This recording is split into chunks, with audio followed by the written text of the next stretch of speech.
दिल्ली वाले जहरीली हवा में सांस लेने के लिए मजबूर हैं और एक बार फिर से स्मॉग का संकट गहरा गया है। बिल्कुल, और पिछले महीने ही स्मॉग की वजह से दिल्ली एनसीआर के हालात बेहद खराब थे, या यूं कहीं कि बद से बदतर हो गए थे।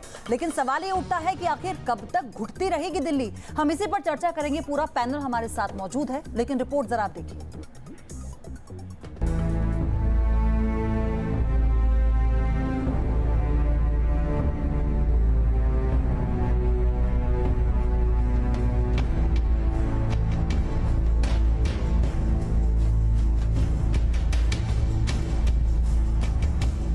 स्मॉग की वजह से मैच रुका। मास्क में दिखे श्रीलंका के खिलाड़ी। क्रिकेट के मैदान में शायद ऐसी तस्वीर कभी नहीं देखी गई। श्रीलंका के खिलाड़ियों ने सांस लेने में दिक्कत की शिकायत की और कुछ खिलाड़ी मास्क पहनकर फील्डिंग करते नजर आए। फिजिकली फिट खिलाड़ियों का जब ये हाल है तो आम आदमी की हालत का अंदाजा लगाया जा सकता है। दिल्ली में फिर सांसों पर संकट है। स्मॉग के असर से दिल्ली वासी फिर खौफजदा है। दिल्ली में अलग अलग इलाकों में दोपहर में रिकॉर्ड किए गए PM 2.5 लेवल की बात करें तो दिल्ली यूनिवर्सिटी इलाके में PM 2.5 लेवल 349 रहा। पीतमपुरा में ये लेवल 340 था। पूसा रोड में ये स्तर 311 था। वहीं लोधी रोड पर 398 लेवल पर रहा 2.5। दिल्ली से सटे नोएडा में PM 2.5 का लेवल 376 रहा। देखिए, शरीर के हर हिस्से को अल्टीमेटली ऑक्सीजन चाहिए वर्क करने के लिए। जैसे आप सांस लेते हैं वो अल्टीमेटली जो लंग्स में जाता है, अगर प्योर जाता है तो लंग्स को काम कम करना पड़ता है, क्योंकि अब इतना स्मॉगी और पार्टिकुलेट मैटर जा रहा है कि लंग्स को ज़्यादा काम करना पड़ेगा। तो शुद्ध एयर जो है वो अंदर नहीं जाएगी, ब्लड में कमी होगी। धूल, ह्यूमिडिटी और हवा के कम बहाव को स्मॉग की वजह बताया जा रहा है। पिछले महीने ही स्मॉग की वजह से हालात इतने खराब हुए कि स्कूलों को बंद करने के आदेश दिए गए थे। एक बार फिर दिल्ली और आसपास के इलाकों में ऐसी ही तस्वीर नजर आती है। Team news nation. तो इस जहरीली हवा में कब तक दिल्ली और इसके आसपास के इलाके यूं ही सांस लेते रहेंगे, उनका दम घुटता रहेगा? इसी पर चर्चा के लिए हमारे साथ बेहद खास पैनल मौजूद है। Centre for science and environment से जुड़े हुए पोलाश मुखर्जी साहब हमारे साथ जुड़ रहे हैं। एडवोकेट NGT गौरव बंसल साहब हमारे साथ मौजूद हैं। पर्यावरणविद आनंद आर्या साहब हमारे साथ जुड़ रहे हैं और साथ ही साथ भारतीय जनता पार्टी से नवीन कुमार हमारे साथ जुड़ रहे हैं। सबसे पहले आनंद आर्या साहब, आपके पास पिछले एक महीने में दिल्ली वालों ने क्या कुछ सुना है, जरा पहले उसकी लिस्ट बना लेते हैं। आर्टिफिशियल रेन के बारे में विचार किया जा रहा है, नहीं करवाया गया। हेलीकॉप्टर के जरिए छिड़काव की बात कही जा रही है, नहीं किया गया। पराली जलाने पर रोक लगेगी तो प्रदूषण रुक जाएगा, कुछ नहीं हुआ। कूड़ा जलाने पर रोक लगेगी तो प्रदूषण रुक जाएगा, कुछ नहीं हुआ। और आज स्थिति यह है कि आज इंटरनेशनल लेवल की बेइज्जती हो रही है। श्रीलंका के खिलाड़ी फिरोज शाह कोटला में खेलने आते हैं तो मास्क लगाकर आते हैं, कई बार रिक्वेस्ट करते हैं अंपायर से कि हम खेल नहीं सकते, इतनी खराब स्थिति है यहाँ की। देखिए, ये कोई नई बात नहीं है। हम पिछले 2 साल से यही कहानी सुन रहे हैं और ऐसा नहीं है कि हम नहीं जानते कि हमें क्या करना है। हमें क्या करना है ये हमारे ब्यूरोक्रेट जानते हैं, हमारे पॉलिटिशियंस जानते हैं। ये बहुत बड़ी विडंबना है कि नवंबर के महीने में जब इतना बुरा हाल हुआ तो चारों तरफ से एक आदमी का, जो दिल्ली के चीफ मिनिस्टर हैं, उनका काफ़ी क्रिटिसिज्म हुआ। अब वो क्रिटिसिज्म को ना तो वो क्रिटिसिज्म समझे कि क्यों हो रहा है और क्या हो रहा है। उन्होंने सोचा ये क्रिटिसिज्म गाली है और कहते हैं कि भाई अगर 2 गाली देने से मेरे को पोल्यूशन कम होता है तो ज़रूर रोज़ सुबह उठ के दीजिए। अगर चीफ मिनिस्टर इतना संवेदनशीलताहीन हो सकता है तो मुझे नहीं लगता कि अब किसी सरकार के हाथ में कुछ बचा है। अब एक ही सॉल्यूशन है हमारे पास कि अगले साल हमारी ये हालत ना हो, और वो तभी होगी। ना तो हमें कोई नया लॉ चाहिए, ना हमें कोई नई जुडिशल डायरेक्शन चाहिए। आज की डेट में जो कुछ जुडिशल डायरेक्शंस हो चुकी हैं, जैसे यमुना को साफ करना है, आपको अपने नाले जो गंदे हैं वो बंद करने हैं, ठीक है, वो आपको STPs लगाने हैं, आपको पुरानी डीजल की बसें हटानी हैं, आपको पत्ते इकट्ठे करके उन्हें जलाना नहीं है, आप उन्हें कंपोस्ट बनाना है। ऐसी आज मैं 50 आपको डायरेक्शंस गिना सकता हूँ। अब सवाल ये है कि क्या अब ये डायरेक्शंस कोर्ट की फॉलो होंगी या नहीं होंगी। और इसको करने का एक ही तरीका है कि कल सुप्रीम कोर्ट एक ऑर्डर इशू कर दे कि जो जो डायरेक्शन एनजीटी ने इशू करी हैं, हाई कोर्ट ने करी हैं, उनकी एक लिस्ट बनाइए और उसको अखबार में दिखाइए। लेकिन आम आदमी पार्टी से अनिल वाजपेयी उसको अखबार में दिखाइए और हर महीने की पहली तारीख को अखबार के अंदर ये आना चाहिए कि ये काम होना है।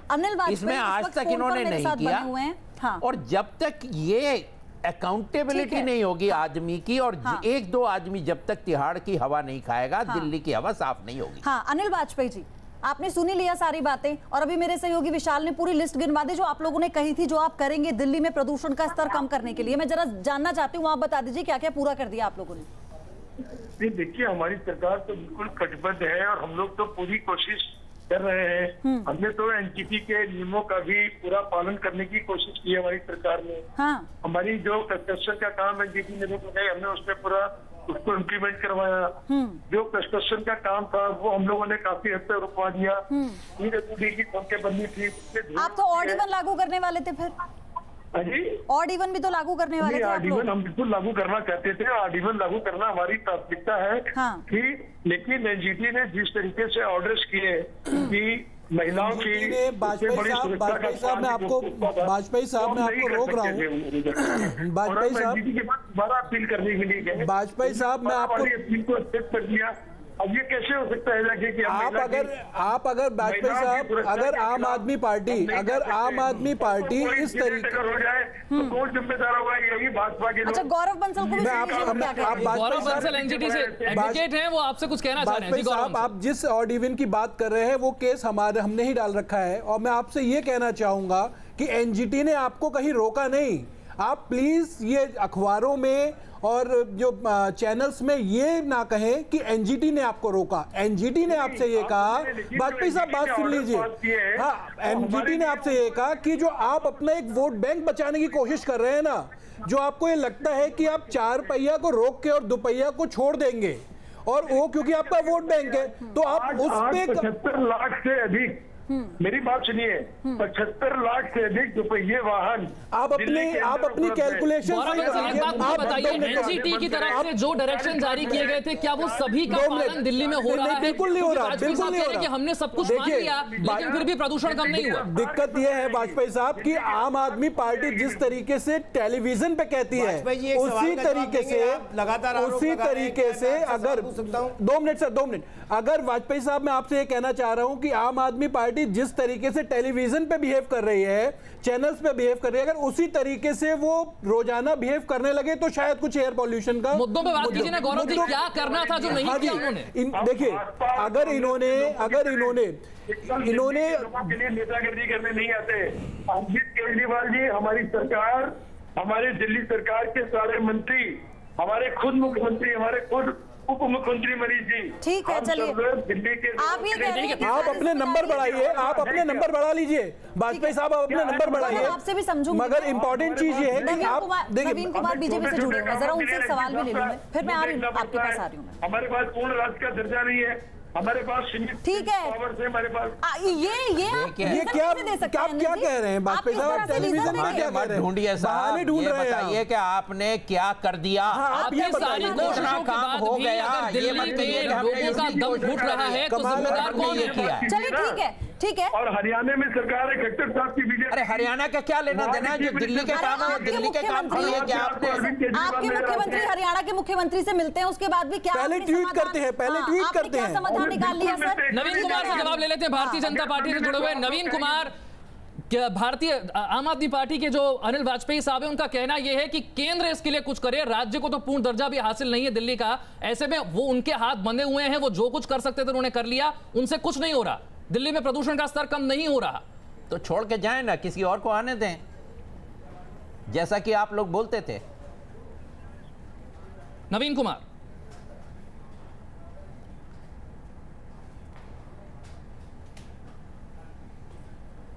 आई थिंक लेग टूट गया। नवीन जी, आप मुझे सुन पा रहे हैं? केवल आम आदमी पार्टी आम आदमी पार्टी दिल्ली में राजनीति करने के अलावा और कुछ करने का इनका कोई काम नहीं है। मुझे एक बात बताइए, खुद हाई कोर्ट में अभी शुक्रवार को 2 दिन पहले इनको फटकार लगी, 748 करोड़ रुपया पर्यावरण के लिए फंड है, जिसमें 1 रुपया, 1 नया पैसा इन्होंने खर्च नहीं किया दिल्ली के लिए काम करने के लिए, दिल्ली सरकार के पास। आपको मेरी आवाज आ रही है? जी। आ रही है।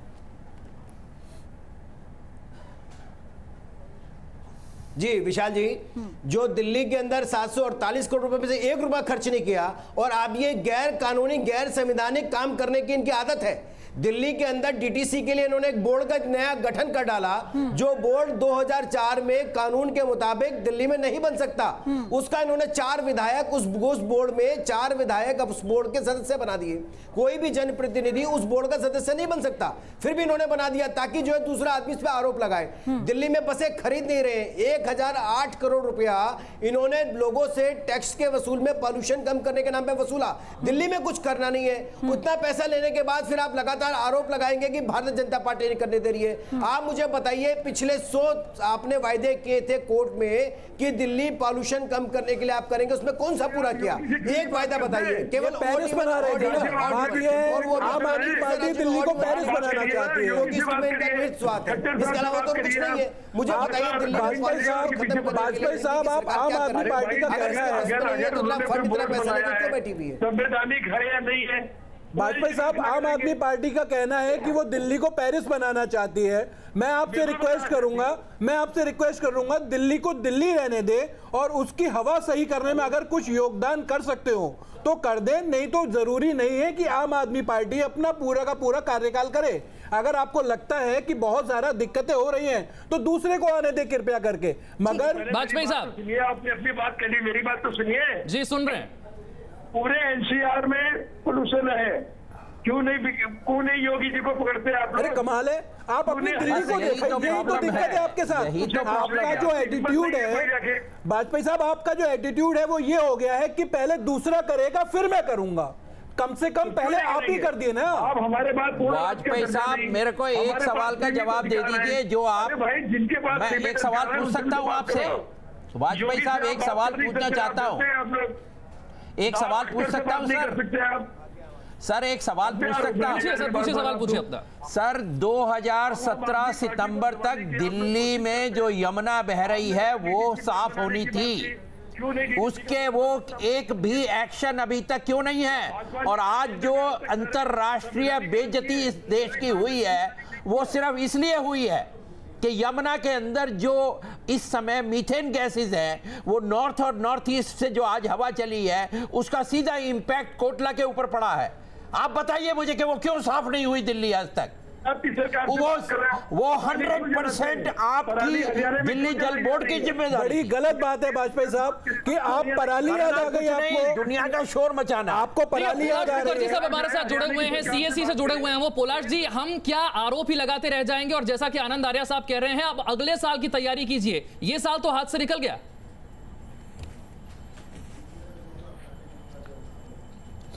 पोलाश मुखर्जी जी बिल्कुल, आपने बिल्कुल ठीक कहा है। ये तो हम देख ही रहे हैं कि हर कोई एक दूसरे को आरोप लगा रहा है, जिसका जो काम है वो वेरी क्लियरली मतलब पॉइंट आउट किया गया है। जो ग्रेडेड रिस्पांस एक्शन प्लान है उसमें इमरजेंसी मेजर पे सारे रिस्पॉन्सिबिलिटीज़ दी गई हैं, मगर जो लॉन्ग टर्म एक्शन है वो करने की ज़रूरत है, उस पर फोकस करने की ज़रूरत है। फॉर इंस्टेंस पब्लिक ट्रांसपोर्ट में मेट्रो तो है, मगर बसेस और लास्ट माइल कनेक्टिविटी की बहुत ज़्यादा ज़रूरत है, और ये ऐसा एक चीज़ है जो आप ओवरनाइट नहीं बना सकते। तो इसके लिए आपको कोऑर्डिनेशन की बहुत ज़्यादा ज़रूरत है, जिसमें सेंटर और स्टेट मिलकर काम करे। ऐसे हर सोर्स ऑफ पोल्यूशन पर आपको लॉन्ग टर्म काम करना पड़ेगा। जैसे इंडस्ट्रियल पोल्यूशन अगर है तो इंडस्ट्रियल पोल्यूशन में आप एक कॉमन पॉलिसी बनाइए जो पूरे एनसीआर रीजन पे फोकस करता है। जी बिल्कुल पोलाश। अनिल वाजपेयी साहब, मैं आपको पहले मौका देना चाहती हूं। आप कह रहे हैं कि सब आपसे सवाल कर रहे हैं क्योंकि आप फोन लाइन पर जुड़े हैं, इसलिए हमें आपकी बात भी सुननी है। आप मुझे सिर्फ इतना बताइए कि आपकी सरकार के पास अभी मौजूदा हालात में किस तरह के और समाधान है जो आप तुरंत रूप से कर सकते हैं? घर से बाहर तो आप भी निकलते हैं ना सर? देखिए मेरी बात सुनिए आप। हम डीटीसी की बसेस को बढ़ा रहे हैं। हाँ। आप लोग अखबार में पंक्ति हुई, अभी सर कह रहे थे कनेक्टिविटी की बात कर रहे थे, हम लोग जहाँ मेट्रो से हैं उन बसों को और बढ़ाने का हमारा प्लान है। हमने एसडी साहब को लिखा है, हमने उनको भी कहा है, हमको जैसे परमिशन मिल जाती है उसको इम्प्लीमेंट करा देंगे। गौरव बंसल, अगर सारी डायरेक्शंस को फॉलो किया जा रहा है, एनजीटी की तरफ से दी गई, तो फिर क्या कारण है कि आप कौन कह रहे हैं? बस सिवाय वाजपेयी साहब के मुझे नहीं लगता कि सिवाय वाजपेयी साहब के कोई ये कहेगा कि सारी नहीं हो रहा। देखिए, सबसे पहले तो वाजपेयी साहब सुनने की भी क्षमता रखे। 1998 में सुप्रीम कोर्ट ने डायरेक्शन दिया था। वाजपेयी साहब बौखलाए ना प्लीज, आप बात सुन लीजिए प्लीज। बात की है वाजपेयी साहब, मेरी ना सुने कोई बात नहीं, मगर सुप्रीम कोर्ट ने जो डायरेक्शंस दे रखे हैं उनको सुन लें। के अंदर आप डीटीसी में इलेक्ट्रिकल बसें क्यों खरीद रहे हैं, सीएनजी की बसें क्यों नहीं खरीद रहे? को ये आरोप लगाएंगे कि बसें चार्ज करने के लिए। वाजपेयी साहब, मेरी ना सुने कोई बात नहीं, मगर सुप्रीम कोर्ट के आदेश जो है उनकी तो रिस्पेक्ट कर लीजिए, एनजीटी के आदेश जो है उनकी रिस्पेक्ट कर लीजिए, दिल्ली हाई कोर्ट के आदेश है उनकी रिस्पेक्ट कर लीजिए। तीनों कोर्टों ने, देश की सबसे बड़ी 3 कोर्ट हैं जिन्होंने करीब 147 ऑर्डर दे रखे हैं आपको। 147 ऑर्डर है मेन जो आपको दे रखे हैं, मगर शर्म की बात है ये आपके लिए भी और हमारे लिए भी कि आप उनको पूरा करने में विफल रहे हैं अभी तक। आपको मैं बताऊं, 1998 में सुप्रीम कोर्ट ने कहा था, समय बहुत कम है मेरे पास, क्या किया जा सकता है इस स्थिति में? आज की तारीख में, आज की तारीख में इंपॉर्टेंट चीज है जो ग्रेप है, जो सुप्रीम कोर्ट की एक कमेटी है जो ग्रेडेड रिस्पॉन्स एक्शन प्लान दिया है, उसको इंप्लीमेंट करें, क्योंकि उसने कई सारे एक मेजर्स दे रखे हैं। ठीक है, नवीन कुमार के पास आना चाहूंगा। नवीन कुमार, आरोप ना लगाते हुए आज की स्थिति में, क्योंकि दिल्ली में सांस आप भी ले रहे हैं, आम आदमी पार्टी भी ले रही है, करना क्या चाहिए अब? जिम्मेदारी आपकी भी। सर, मैं एक सवाल आपसे भारद्वाज जी पूछना चाहता हूं कि जितनी डायरेक्शन सुप्रीम कोर्ट ने दी हैं या हाई कोर्ट ने दी हैं या एनजीटी ने दी हैं, क्या आप उनकी एक लिस्ट बना के, जैसे रोज अखबार के अंदर एडवर्टीजमेंट देते हैं, एक फुल पेज एडवर्टीजमेंट हर महीने दे सकते हैं कि हमारा ये काम करना था, हमने इतना कर दिया, आज इतना हो गया, आज इतना हो गया, और जिसने काम नहीं किया उस आदमी की छुट्टी कर दी हमने? कर सकते हैं क्या आप? मुझे बस इस सवाल का जवाब दे दीजिए। अगले साल तक हमें ये, अगर आप ये कर देते हैं जिससे सारी पब्लिक को पता रहे हर महीने कि इस महीने के अंदर इतनी प्रोग्रेस हुई है इस पर्टिकुलर एस्पेक्ट पे, तब तो हमें अगले साल पूरी आशा है कि अगले साल हम स्वच्छ हवा को सांस लेंगे। वो फोन पर हैं और जो वो बात आप कह रहे हैं वो वही जवाब देंगे कि उन्होंने जितना काम किया है उतना किसी और ने नहीं किया। तो वो ये कहेंगे कि आप योगी जी से पूछ लीजिए, या फिर वो नहीं, इसमें योगी जी कहां से आ गए भाई? एक दूसरे पर आरोप लगाने का काम लगातार जारी है, लेकिन सच्चाई यह है कि फिलहाल दिल्ली ऐसी जहरीली हवा में सांस लेने के लिए मजबूर है। दिल्ली का दम घुट रहा है और अभी इस स्थिति को तुरंत सुधारने का कोई खास उपाय भी नजर नहीं आ रहा है। लेकिन तमाम हमारे साथ मेहमान खास जुड़े, उनका सब बहुत बहुत शुक्रिया। हमारी आपसे बस यही अपील है, आप घर से निकले मास्क पहनकर निकले, क्योंकि आपकी सुरक्षा भी आपके हाथ में। आपने देखा क्या हाल है सरकारों का। आप बने रहिए हमारे साथ, फौरन लौट रहे हैं।